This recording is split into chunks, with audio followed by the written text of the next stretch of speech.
dugo, kakamtan natin ang buhay.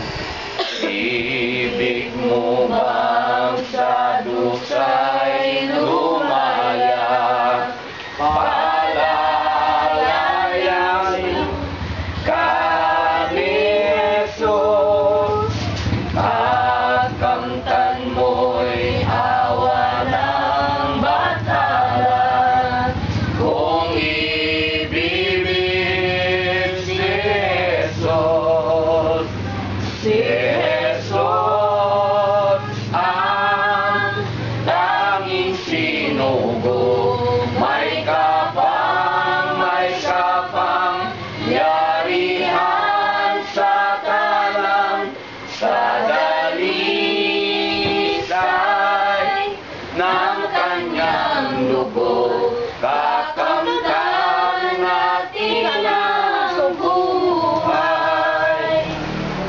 Sa pangalan ng Amang Diyos at ng ating Panginoong Kristo, ang inyo pong kapatid sa Panginoon ay nagagalak na bumabagi sa bawat isa ng isang magandang umaga po, ay magandang hapon po sa inyong lahat. At naway kapayapaan ang naghahari sa ating lahat. Sa hapong ito, tunay na napapalapit na naman po tayo sa pagtanggap ng napakahalagang tungkulin. Na dito, unay na ating pong inihaanda ang ating sarili nang sa magkagayoy, dapat tayo sa nahandang pagkain. Na kung saan pag ating pong ginawa ito, tunay na sumasa atin ang pag-asang makamit ang buhay na walang hanggan. Kaya't mga minamahal na kapatid, kahit man sa saang sulok ng daigdig, lalong-lalo na po ang kakristyanuhan, dito, itong linggong ito, ay tunay na pinatutungkulan ng diwa ang aral patungkol sa pagkasakit at pagkamatay ni Lazaro, na tinatawag po nilang Domingo de Lazaro. Yan din ang magiging diwa ng ating pag-aaralan, mga minamahal na kapatid. Dahilan, tunay na ang Amang Diyos ay inibig ang bawat sa atin upang pagkaluban na maunawaan ang hiwaga ng pangyayaring ito, nang ang ating Panginoong Kristo ay nangarito sa sanglibutan.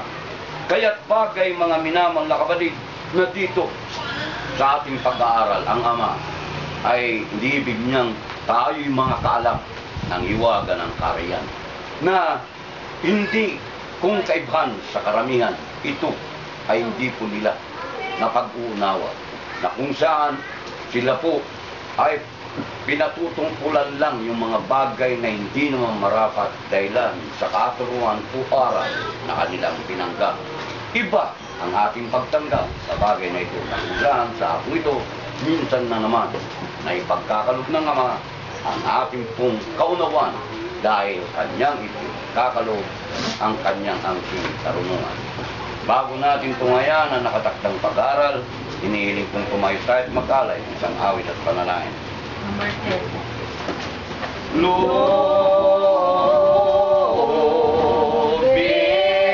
mo, Ama, na mapatalaga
Diyos na makapangyarihan sa lahat, una po'y kami lumululati sa iyong dakilang pangalan at nagpapasalamat amang banal sa napakarami mong pagpapalang ipinagkakalob mo.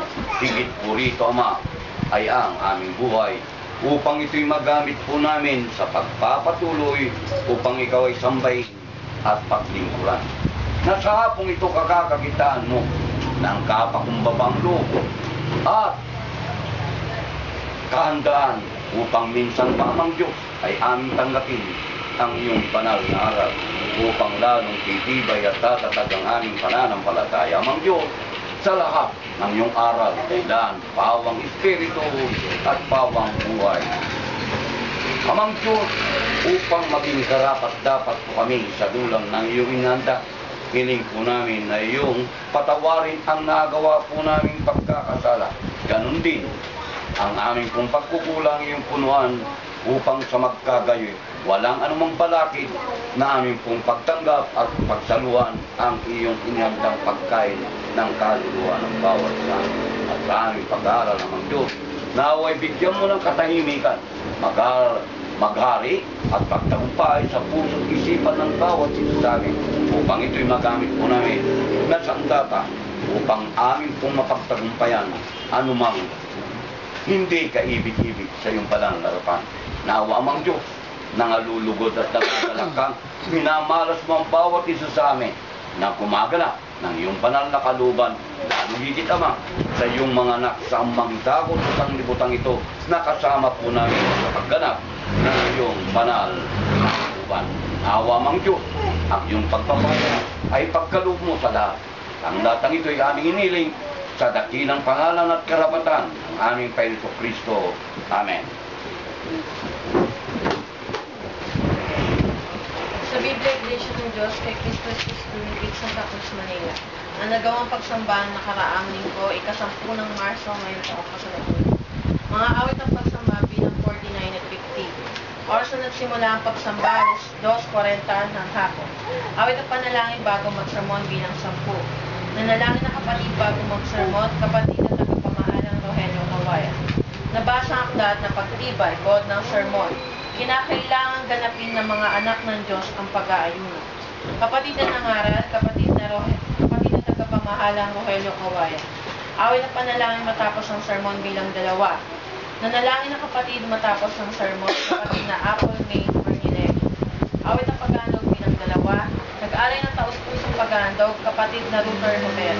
Doxoloya bilang 1. Bilang ng kapatid na Dumalo, 8. Kabataan 7. Halaga ng koleksyon, 480 pesos.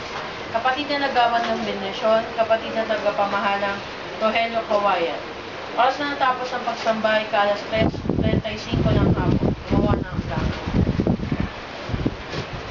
Mga minamahal na kapatid, na pakinggan po ninyo ang nagawang pagsamba noong nakarang linggo. At nabasa po ang akda, kung ano man po ang napunan ninyong pagkakamalisan na isulat ay ating pong ituwid ito. Kung wala akda ay ating pagtibayin at ang ating kahandaan upang atin na pong pagsaluhan o tanggapin ang aral na inanda ng amang Diyos ay pamagat na ganito. Ang dakilang kaluban o kaulugan ng pagkasakit at pagkamatay, Dilaga.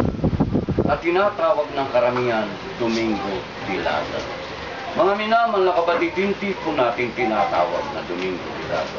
Kundi ang diwa na kung isang napakahalagang pangyayari na ang ating Panginoon Kristo ng Kanya pong itangaral ang salita ng Diyos sa